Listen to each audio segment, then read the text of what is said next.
Okay, ladies and gentlemen, we're about to begin. My name is Richard Pyatt. I'm the Communications Manager for Utah County. I'm working with the Utah County Attorney, Jeff Gray, as he handles this case and as the county deals with the publicity surrounding this case. We appreciate your being here. Jeff will enumerate the charges and detail what the county's findings are up to this point, and then he will take questions. The number of questions may be limited, however. I may cut it off. I may assist him in helping to pick the people who are asking the question. We just ask that you keep the questions to the process of what we're talking about and refrain from asking questions that speculate or get into the political dynamic of the case. For Utah County, this is a murder case, and we're trying a murder case. We're trying to keep the questions to that, but I understand that you're under pressure and have a lot of different questions, and we'll try to answer them. We're joined today by our sheriff and our prosecution team and our county commissioners. Jeff is going to be the only one speaking right now, and I'll introduce right now County Attorney Jeff Gray.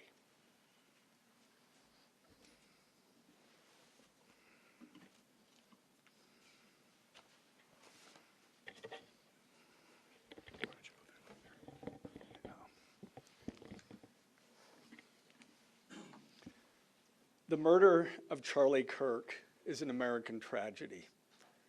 Charlie Kirk was murdered while engaging in one of our most sacred and cherished American rights, the bedrock of our democratic republic, the free exchange of ideas in a search for truth, understanding, and a more perfect union. It is also an offense against the state and to the peace and enjoyment of the people of Utah and of all those who visit here. But Charlie Kirk's murder also strikes a more personal and intimate chord. Charlie Kirk was first and foremost a husband and a father to two beautiful young children. He was a son, he was a brother, and a friend. Like all murders, the senseless and needless taking of Charlie Kirk's life has shattered the lives of those he loved and those who loved him. To Charlie's wife, Erica, his two young children, his parents, his family, and his friends, I express my sincere condolences and offer my heartfelt prayers on your behalf. I also want to express my concern for everyone who was at Charlie's Turning Point USA event at the Utah Valley University, and all who have been impacted by this tragedy. As county attorney, I am charged with bringing justice to those who offend our laws. I am charged with bringing justice for those who are harmed. I am charged with bringing justice for Charlie Kirk. I am committed to these aims. I take this responsibility seriously. Today, after reviewing the evidence that law enforcement has collected thus far, I am filing a criminal information charging Tyler James Robinson, age 22, with the following crimes. Count 1, aggravated murder, a capital offense, for intentionally or knowingly causing the death of Charlie Kirk under circumstances that created a great risk of death to others. Count 2, felony discharge of a firearm causing serious bodily injury, a first-degree felony. The state is further alleging aggravating factors on counts 1 and 2 because the defendant is believed to have targeted Charlie Kirk based on Charlie Kirk's political expression and did so knowing that children were present and would witness the homicide. The state is also charging defendant with count 3, obstruction of justice, a second-degree felony for moving and concealing the rifle used in the shooting. Count 4, obstruction of justice, a second-degree felony for disposing the clothing he wore during the shooting.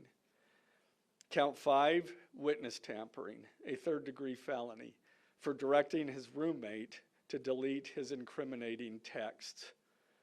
Count 6, witness tampering, a third-degree felony, for directing his roommate to stay silent if police questioned him.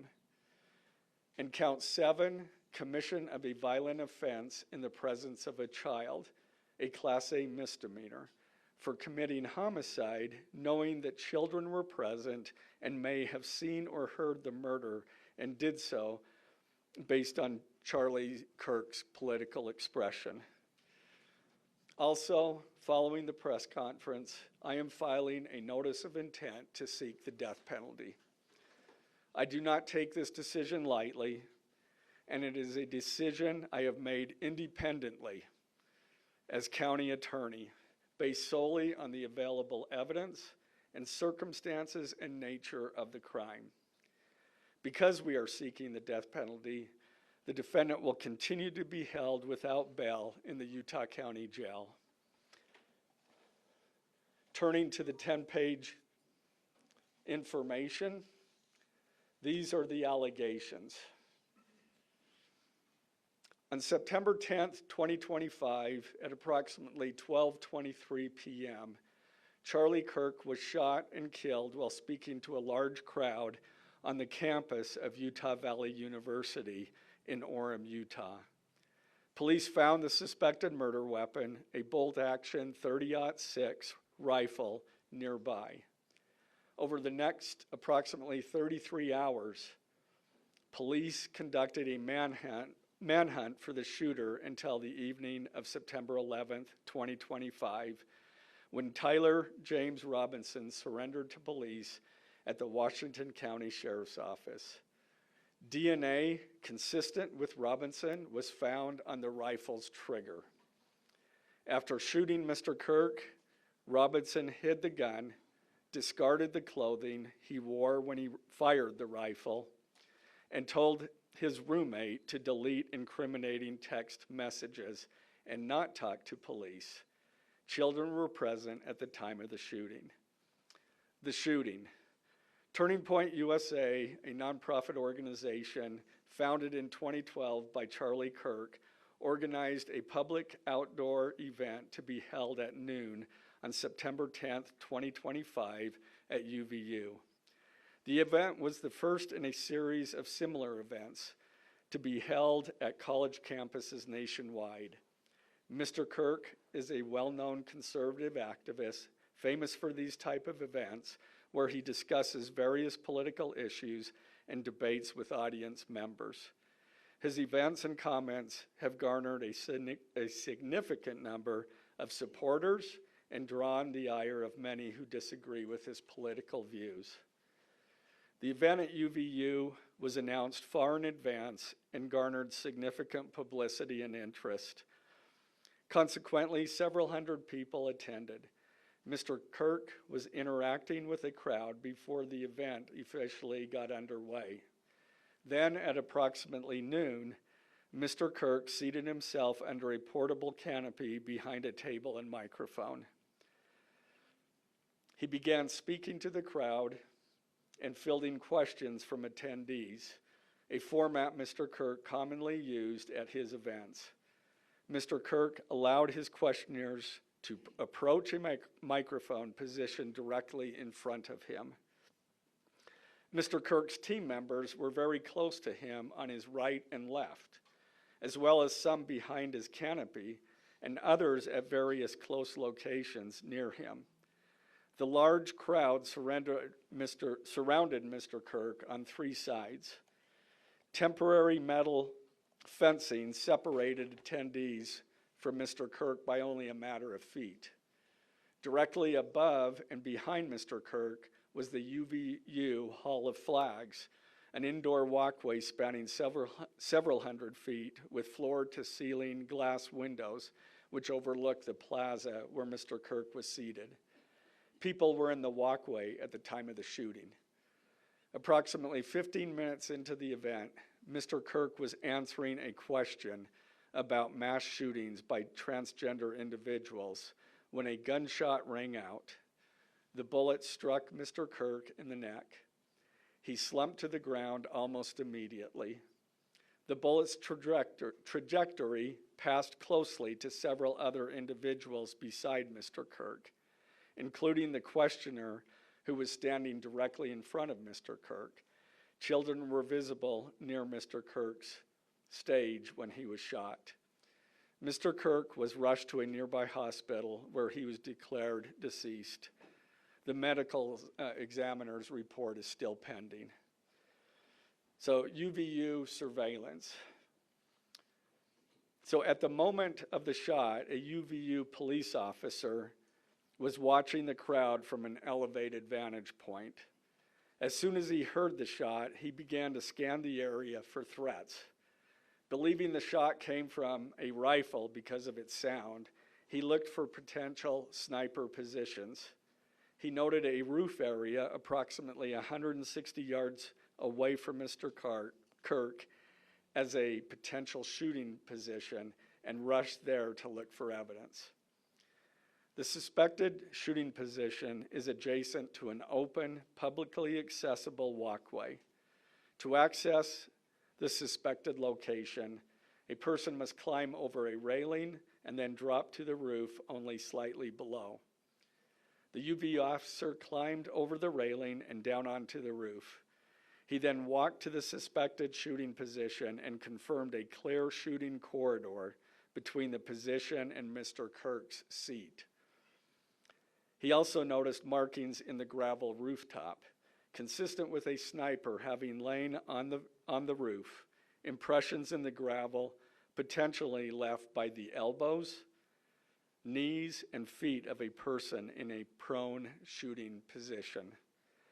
Police reviewed surveillance from the camera covering the roof and discovered that it recorded an individual dressed in dark clothing cross the railing from the public walkway and drop onto the roof at approximately 12:15 p.m.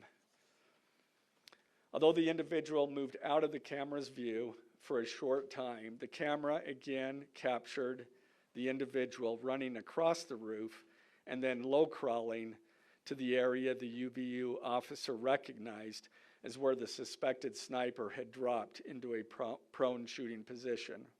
After a short time, which matches the known time of the shot, the individual arose and ran across the roof to the northeast. This discovery led to an intensive review of UVU surveillance recordings to attempt to track and identify the suspect. Surveillance revealed the following. At approximately 11:51 a.m., the suspect entered campus from the north. He is seen wearing a black shirt with an American flag in the center, a dark baseball cap, and large sunglasses. Throughout the surveillance, the suspect keeps his head down and rarely raises his head enough to get a clear image of his face. As he proceeds across the campus, he is seen walking with an unusual gait. The suspect walks with very little bending in his right leg, consistent with a rifle being hidden in his pants. This unusual gait continues until the suspect is seen crossing the railway off the open walkway and onto the roof, where he leaves the camera's view. A camera later captures the suspect as he runs across the roof to the suspected shooting position. Immediately after the shot was fired, a camera captures the suspect running across the roof carrying an item whose shape is consistent with a rifle. The suspect is then seen climbing down from the roof. He appears to drop the item he was carrying as he hits the ground in a controlled fall. He then picks up the item and runs toward the northeast end of campus. Expanded crime scene investigation. Law enforcement officers followed the suspect's escape path to the northeast end of campus, where they believe the suspect left campus and entered a wooded area. In that wooded area, investigators found a bolt-action rifle wrapped in a towel. The rifle contained one spent round and 3 unspent rounds. This is consistent with the facts officers observed at the time of and immediately after the shootings. No shell casings were found on the roof, suggesting a bolt action rather than an auto-loading weapon, and only a single round was fired. Each round in the rifle contained an etched inscription as follows. The fired cartridge was etched, "No Tice's bulge, OWO, what's this?" The second cartridge that was again not spent, the last three were not spent, were not fired. The second, "Hey fascist, catch," with arrow symbols. The third cartridge, "Oh Bella Ciao, Bella Ciao, Bella Ciao, Ciao Ciao." The fourth cartridge, "If you read this, you are gay," LMAO. The rifle, ammunition rounds, and towel were sent for forensic processing. DNA consistent with defendant was found on the trigger, other parts of the rifle, the fired cartridge casing, 2 of the 3 unfired cartridges, and the towel. Law enforcement was unable to immediately locate the shooter, so they published photos of the shooter from the UVU surveillance cameras and asked for the public's help to identify him. Meanwhile, law enforcement continued to try to identify the shooter through other means. The Washington County investigation. On the evening of September 11th, 2025, as law enforcement continued their investigation, Tyler James Robinson went to the Washington County Sheriff's Office with his parents and a family friend to turn himself in. Robinson's mother stated that the following to police. On September 11th, 2025, the day after the shooting, Robinson's mother saw the photo of the shooter in the news and thought the shooter looked like her son. Robinson's mother called her son and asked him where he was. He said he was at home sick and that he had also been at homesick on September 10th. Robinson's mother expressed concern to her husband that the suspect shooter looked like Robinson. Robinson's father agreed. Robinson's mother explained that over the last year or so, Robinson had become more political and had started to lean more to the left, becoming more pro-gay and trans rights oriented. She stated that Robinson began to date his roommate, a biological male who was transitioning genders. This resulted in several discussions with family members, but especially between Robinson and his father, who have very different political views. In one conversation before the shooting, Robinson mentioned that Charlie Kirk would be holding an event at UVU, which Robinson said was a stupid venue for the event. Robinson accused Kirk of spreading hate. Robinson's father reported that when his wife showed him the surveillance image of the suspected shooter in the news, he agreed that it looked like their son. He also believed that the rifle that police suspected the shooter used matched a rifle that was given to his son as a gift. As a result, Robinson's father contacted his son and asked him to send a photo of the rifle. Robinson did not respond. However, Robinson's father spoke on the phone with Robinson. Robinson implied that he planned to take his own life. Robinson's parents were able to convince him to meet at their home. As they discussed the situation, Robinson implied that he was the shooter and stated that he couldn't go to jail and just wanted to end it. When asked why he did it, Robinson explained there is too much evil and the guy, referring to Charlie Kirk, spreads too much hate. They talked about Robinson turning himself in and convinced Robinson to speak with a family friend who is a retired deputy sheriff. At Robinson's father's request, the family friend met with Robinson and his parents and convinced Robinson to turn himself in. The family friend spoke to police and reported telling Robinson that it would be best if he brought all evidence with him to the sheriff's office to avoid police having to search his parents' home. The friend also asked Robinson if he had any clothes that were related to what he did. Robinson replied that he had disposed of the clothes in different areas. The roommate. Police interviewed Robinson's roommate, a biological male who was involved in a romantic relationship with Robinson. The roommate told police that the roommate received messages from Robinson about the shooting, and he did provide those messages to police. On September 10th, 2025, the roommate received a text message from Robinson which said, "Drop what you're doing, look under my keyboard." The roommate looked under the keyboard and found a note that stated, quote, "I had the opportunity to take out Charlie Kirk, and I'm going to take it." Police found a photograph of this note. The following text exchange, then took place. After reading the note, the roommate responded, "What? You're joking, right?"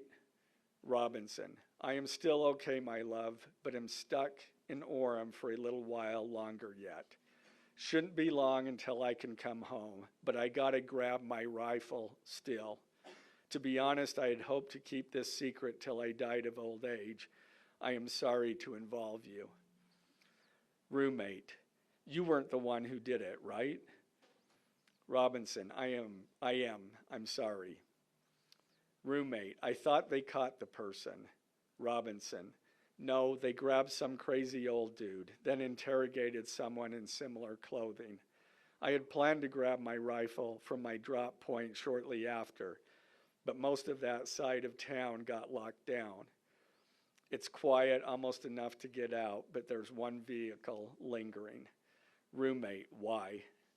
Robinson, "Why did I do it?" Roommate, "Yeah." Robinson, "I had enough of his hatred. Some hate can't be negotiated out. If I am able to grab my rifle unseen, I will have left no evidence." Going to attempt to retrieve it again.